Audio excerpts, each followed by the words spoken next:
I've taken on House MD. Oh! And now I take on my equal, another fresh-faced, fluffy-haired junior doctor. I take on the good doctor.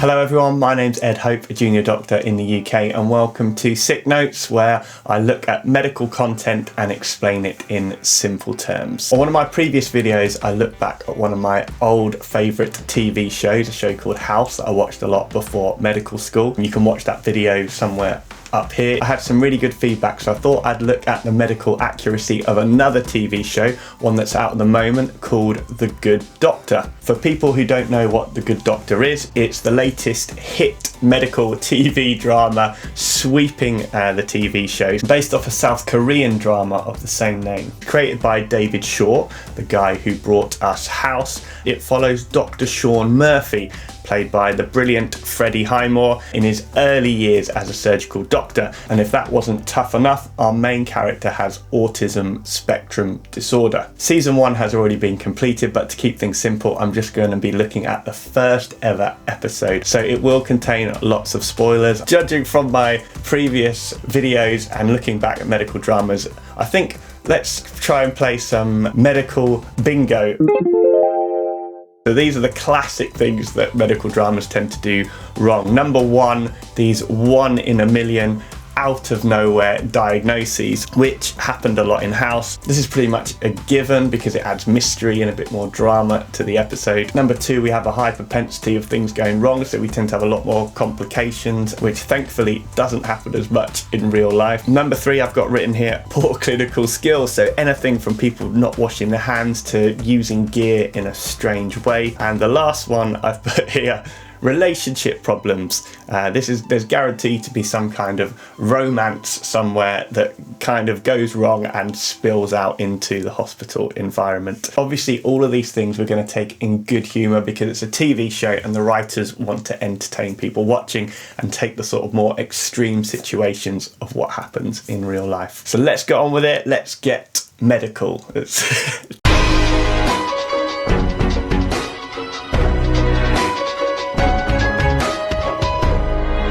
Firstly, Dr. Murphy looks very young in this. I'm not sure how old he's supposed to be, but this is a very common thing actually. I came into medicine late, so I looked a bit haggard from day one, but many of my colleagues looked extremely young, so I think we're more likely to sort of get challenged by patients. It's fairly natural to assume that age equates to experience. However, it's not necessarily true, as I'm 35 and only been a doctor 2 years, yet some people could be a couple years younger than me and be a consultant. So in our opening, he's off somewhere. We presume his first day on the job. I'd like to point out that heading into work as a surgical doctor usually involves very early mornings, so it's unlikely, as we see in this example, to see anyone up as early as them. So that is already a bit far-fetched. Also, kicking a ball back to someone in a park, just in general, is one of the most nerve-wracking things ever, especially when you're kicking it back to a young person and you want to impress them with how good you are at kicking a ball. I'm always worried I'm going to slice it off in the wrong direction over a fence.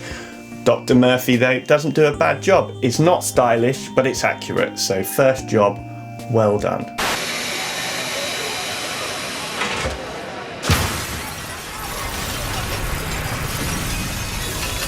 Wow, blimey, not what you want on your first day.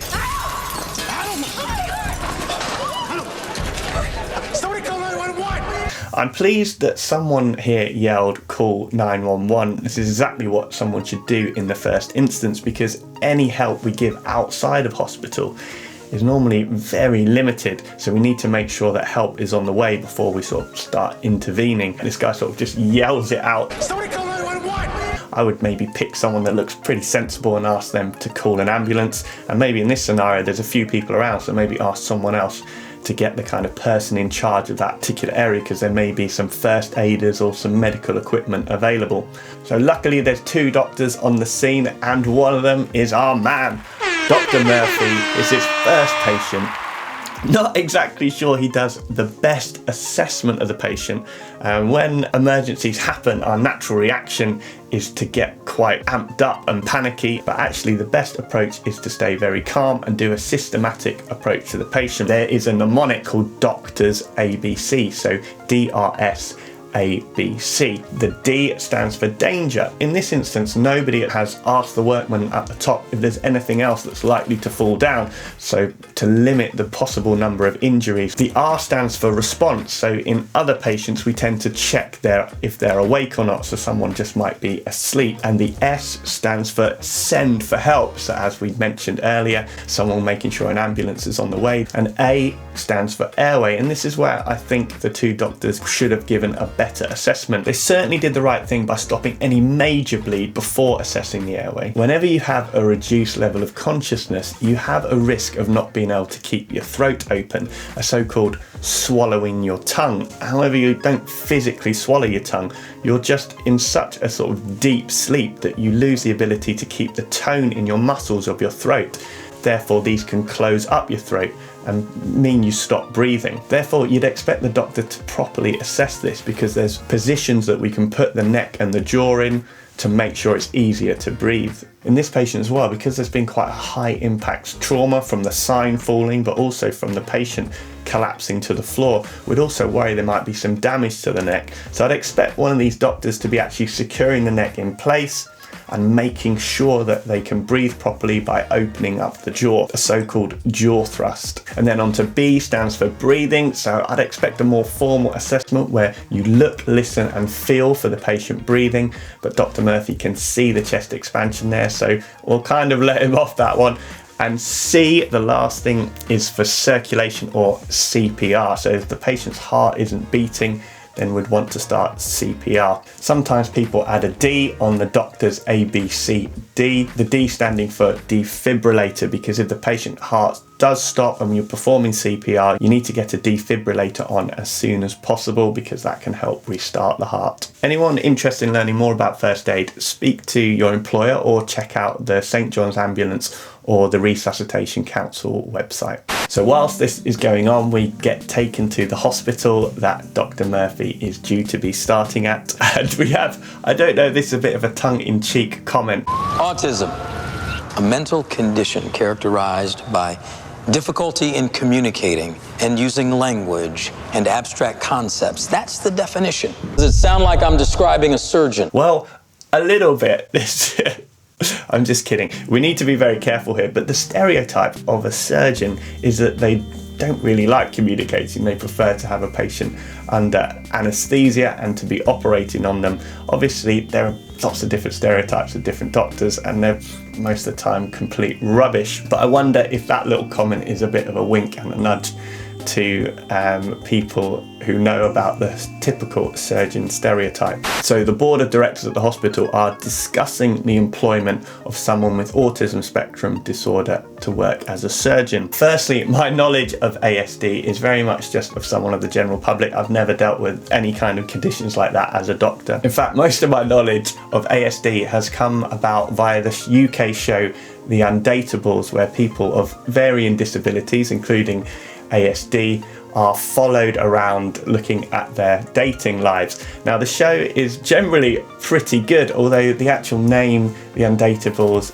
could be better, perhaps something like Dating with a Difference, because the show actually proves itself wrong, because all the people tend to find a kind of relationship and do tend to date pretty successfully. Funny enough, in the most recent series of The Undatables, there is a final year medical student and it follows her dating life, and she seemed like she'd be a very good doctor. So the good doctor is certainly realistic from the point of view of it being entirely normal for someone with disabilities, including ASD, to work as a medical professional. I do, however, have no knowledge if these doctors have a tougher time with employers, as shown in The Good Doctor. And you generally thought that this board wouldn't reasonably have any doubts about hiring a surgeon who's been diagnosed with autism?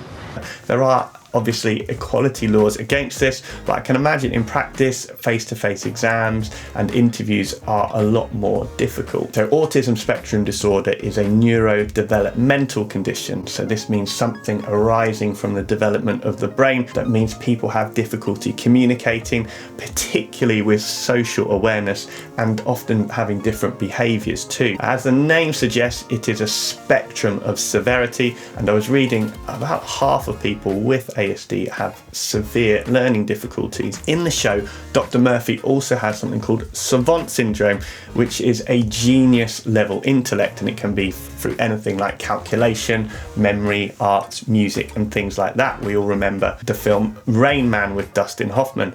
I thought it was unique to a small number of people with ASD, but actually anyone can have savant syndrome. It's just more common in people with neurodevelopmental conditions. So I'm thinking I might have some kind of savant syndrome in something, but I just haven't quite discovered it yet. But savant syndrome is extremely rare, even in people with ASD. So the show's got to tread a difficult line, because you don't want to stereotype everyone with ASD of having severe learning difficulties or this kind of genius level of intellect. And on the other hand, you don't want to glamorize what can be a really serious communication and behavioral condition. Although there's a certain amount of irony, people with ASD don't tend to like change. However, people around them are often unwilling to change to make life easier for people with disabilities. And the attitude of other people to disability is given plenty of screen time in The Good Doctor. So then we meet some of the other doctors at the hospital, sleeping on a night shift. I should have put this in my list of things that's going to crop up, because, you know, as an on-call doctor, you don't tend to do a lot of sleeping on a night shift. It's one of the most hectic shifts because there's often not a lot of support around. I remember my mum, during my first night shift, asked if I had a comfy bed for the night when I spent 13 hours running around like a madman, completely out of my depth. Although there are some night shifts where you do get some sleep. I worked as an obstetric doctor once, and I think sometimes I got about 4 hours sleep. I'd only get a bleep, I'd jump up and go straight into theatre and start delivering babies. A pretty amazing wake-up call. So as long as every episode doesn't show people sleeping in that room, I'll let them off this one. What the hell is this? What people think we get up to? Unbelievable. There's someone in bed with him. So this goes back to our relationship problem bingo. Okay, I may admit that sleeping on night shifts may sometimes be realistic, but having sex on a night shift, I mean, that just doesn't happen, or at least doesn't happen to me.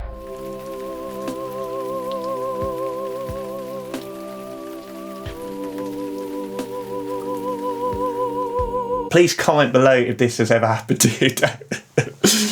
Just kidding, don't do that. I'll get all sorts of complaints. So then we go back to Dr. Murphy. He's still dealing with this emergency, so he's very late for his first day, or maybe it's an interview for the job. I'm not sure what exactly. And the ambulance still hasn't arrived despite all this stuff happening, presumably at the same time at the hospital. The patient starts getting breathing difficulties, and Dr. Murphy diagnoses a tension pneumothorax. So again, this is a hit on our medical TV drama bingo.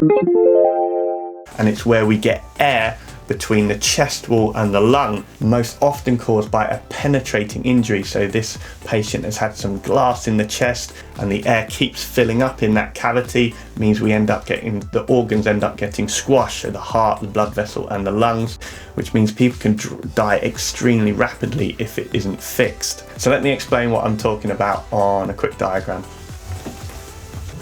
So we have our windpipe that divide into two main airways that supply the lungs both sides. And don't forget, we also have our heart in here.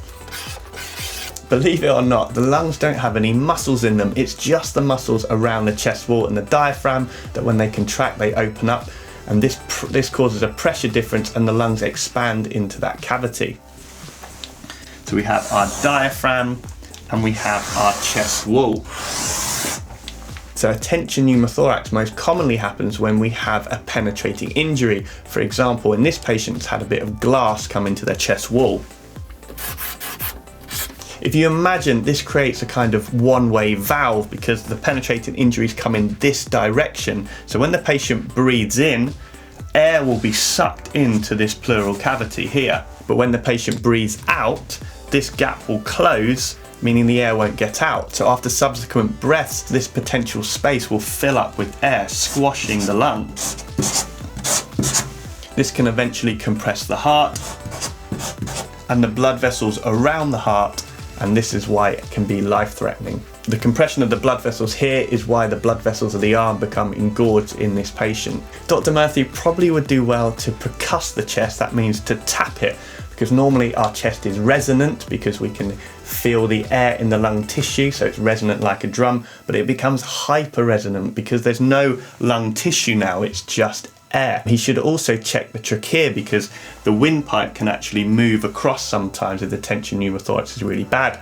He should probably do those two things first just so he's got a better idea of what's going on, because what he's about to do is pretty extreme.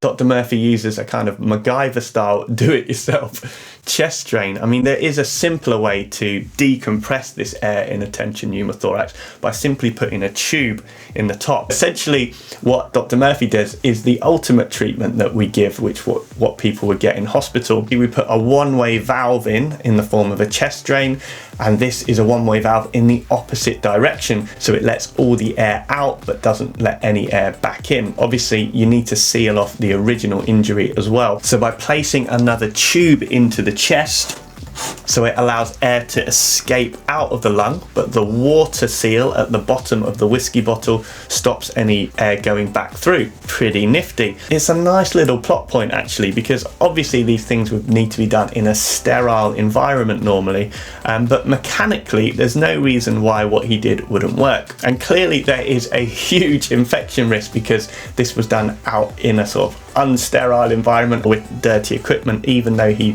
poured a little bit of alcohol in to try and sterile it. But actually infection takes, you know, a few days to really kick in. By that time the wound would have been washed out, antibiotics would have been given. So the most important thing is to make sure the patient can breathe properly, because that will kill them in potentially seconds. So therefore it kind of all makes sense. So we're finally on our way to the hospital, and Dr. Murphy notices a change in the patient's ECG, so an electrocardiogram. This records the electrical activity of the heart. I would say these 3 lead tracers that you get on portable ECGs and in the back of an ambulance are extremely rough and ready and for only interpreting basic rhythms. So the fact that he can pick up something very small is a bit out there. However, in this scenario, Dr. Murphy has savant syndrome, so maybe this explains away his ability to notice tiny changes. Having gone from one of the positive aspects of Dr. Murphy's personality, we now see a negative angle. When the patient arrives at hospital, he's unable to give a good handover to the doctor and becomes quite irate and frustrated and ends up getting kicked out of the hospital altogether. Whilst the patient is in theatre, Dr. Murphy is stuck outside with security shepherding him at every entrance. Now this is actually pretty realistic. The security in my hospital, oh my god, I love them. As an A&E doctor, I've had my fair share of aggressive patients, and on several occasions the security have protected me and patients from themselves. So shout out to the security people of hospital places. Here is another classic error I told you would happen. So the surgeon is all scrubbed in and therefore sterile, so shouldn't be touching anything that isn't sterile. So you can mark that off your bingo sheet. And I think we've got all 4 of them now. Preventing infection is crucial in operating theatre. I think that's why it's so jarring when you see someone scrubbed up touching something they shouldn't. So eventually the theatre team noticed something wrong with the heart trace as well. So they actually go out and see Dr. Murphy to ask what the ECG changes were. And eventually they find that there's a small piece of glass behind the heart and the patient is saved. Woo! Small piece of glass behind the heart, diagnosis. Meanwhile, in the boardroom, the senior hospital staff are determining whether Dr. Murphy should have the job or not when someone runs in and shows this amazing YouTube video of someone saving the life of a patient at an airport using a whiskey bottle and a piece of tube. And who is it? You've guessed it. Dr. Murphy is on YouTube, getting lots of shares and lots of likes. What medical doctor would ever be caught putting anything on YouTube? Dr. Murphy then gives a very heartfelt speech, and we have season 1 of The Good Doctor underway.